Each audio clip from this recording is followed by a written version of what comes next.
Olá, seja bem-vindo a mais um Geração High-Tech.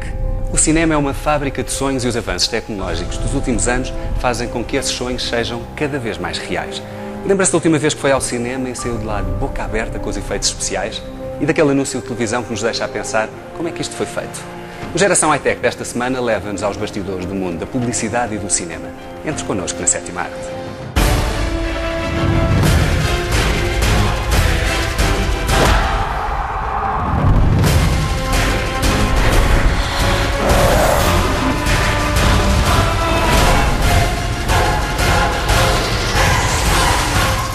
Em Portugal, o meio cinematográfico é diminuto, mas a publicidade é um mercado de sucesso já com provas dadas.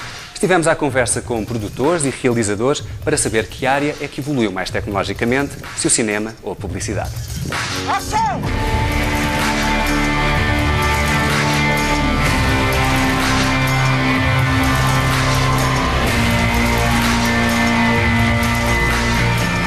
Até meados dos anos 80, a publicidade, não em Portugal, que em Portugal começou nos anos 90, mas a publicidade foi, durante muito tempo, um marcador de tendências. Ou seja, era fácil utilizar tecnologia em publicidade, porque eram projetos mais pequenos, 30 segundos, e, portanto, utilizava-se alguns malabarismos, porque não havia grande tecnologia em termos de efeitos especiais. Se nos lembrarmos, havia o croma, que é aqueles panos verdes ou azuis que nós costumamos ver, e, essencialmente, havia alguns fios.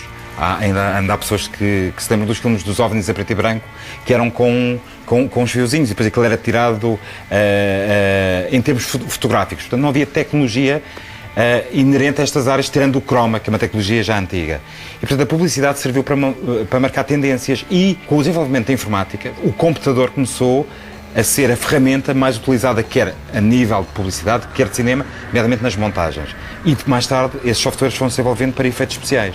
E, portanto, a publicidade não comporta custos muito grandes em termos de efeitos, porque um anúncio tem 30 segundos e há determinados efeitos que, para se desenvolver em termos de software, custam milhões de contos. E, portanto, é mais fácil utilizar uma plataforma maior, ou seja, uma longa-metragem.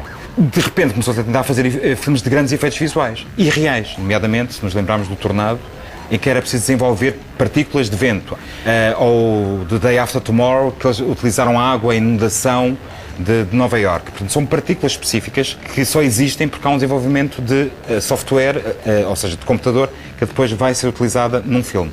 Como isso é muito caro, a publicidade ficou para trás e o grande motor do desenvolvimento tecnológico nos audiovisuais é, de facto, o cinema hoje em dia. Hoje em dia nós vemos algumas coisas que são feitas em cinema que rapidamente a publicidade se apropria dessa tecnologia ou desses efeitos e põe ao serviço da publicidade. E, portanto, o motor, de facto, é cinema e, a seguir, publicidade. E agora, o extremo disto tudo é o Senhor dos Anéis, que vai revolucionar, de facto, a indústria cinematográfica em termos de produção, porque eles criam a Veta Studios, que faz publicidade e faz cinema, porque fez projetos grandiosos que permitiram, em termos financeiros, ter retorno de sucesso, como o Senhor dos Anéis, e como foi de sucesso, permitiu-lhes criar uma cidade tecnológica ao serviço do cinema e, posteriormente, ao serviço da publicidade.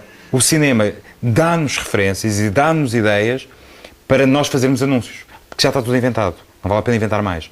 Agora, é absorver essas ideias, agarrar na tecnologia que já há e, obviamente, reproduzi-las cada vez melhor. O cinema, neste momento, é um motor do desenvolvimento tecnológico.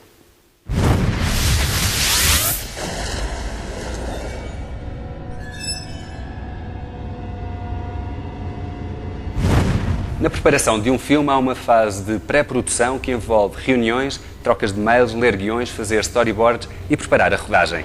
Vamos agora ver se a tecnologia chegou à pré-produção ou se é só mais à frente que se faz sentir. Um filme tem 3 fases: pré-produção, produção e pós-produção. A tecnologia entra mais, obviamente, na parte da produção, da rodagem em si, e na pós-produção, como eu falei anteriormente. Na pré-produção, a tecnologia está ao nosso serviço em filmes mais complexos. Por exemplo, se eu quiser filmar em Times Square, em Nova Iorque, é difícil parar o centro da cidade de Nova Iorque. E, portanto, na pré-produção, eventualmente, poderemos fazer testes em 3D, de aplicação de movimentos de câmara e de ângulos, que é que nós vamos querer apanhar exatamente, para ver se, fotografando, imaginemos, conseguimos reproduzir em estúdio. E, portanto, há programas, que é um mero programa de 3D, como o Matrix também foi feito. Eles, antes de filmarem os planos, ações mais complexas, eles animavam em 3D, para saber quanto tempo é que iam demorar a filmar, quantos ângulos de câmara é que eram necessários para conseguirem fazer uma programação de tempo. Se não temos programação de tempo, facilmente o orçamento do filme dispara, ou seja, não há controle sobre o orçamento. Quanto mais tecnologia utilizamos na pré-produção, mais certezas temos que o orçamento que está destinado àquele filme é cumprido.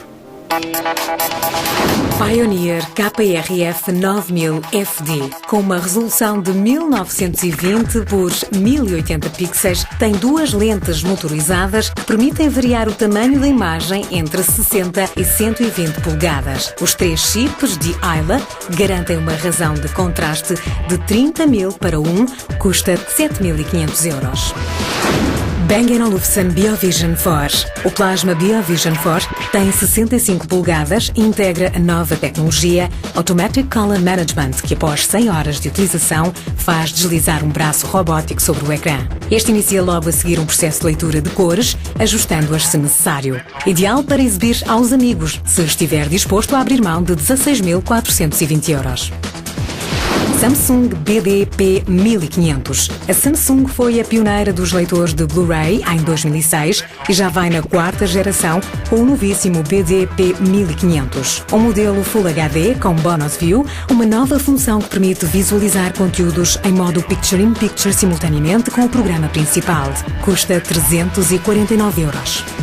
Atualmente, a rodagem de um filme é um mundo de robôs inteligentes e máquinas sofisticadas. Equipamentos de precisão permitem hoje em dia filmar com uma qualidade extraordinária em qualquer lado, seja num helicóptero, debaixo d'água, num estúdio ou mesmo numa praça em plena Lisboa. Para começar, a Giron, um suporte único de 5 eixos destinado a várias câmaras de filmar, especialmente concebido para filmagens aéreas. Acoplado a um helicóptero ou a um avião, permite filmar em locais inacessíveis a uma equipa de filmagem como o topo de uma montanha.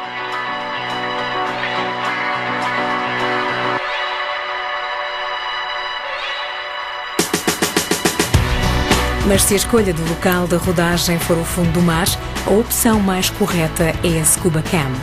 Já utilizada em vários blockbusters, este suporte permite ver o maravilhoso mundo subaquático utilizando diferentes câmaras. Com a sua cobertura de alumínio anodizado, este suporte estanca a água até 15 metros e não permite a formação de condensação.